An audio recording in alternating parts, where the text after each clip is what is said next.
Ассалаумағалейкум құрметті оқырмандар. Мемлекет басшысы Қасым-Жомарт Тоқаев Қатар экономикалық форумның панельдік сессиясында Ресей президенті Владимир Путин әлі де Қазақстанның сенімді одақтасы екенін айтты. Иә, ол Владимир Путин әлі де Қазақстанның сенімді одақтасы. Ал өз елімнің президенті ретінде мен Путинмен тығыз қарым-қатынаста болғаныма өте қуаныштымын, деп жауап берді мемлекет басшысы Bloomberg телеарнасының жүргізуші Манус Крени сұрағына.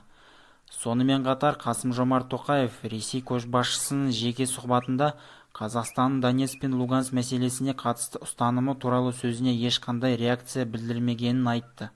Еске салсақ, Қазақстан Республикасының президенті Қасым-Жомарт Тоқаев Санкт-Петербург халықаралық экономикалық форумында Луганск пен Донецкке қатысты пікір білдірген болатын.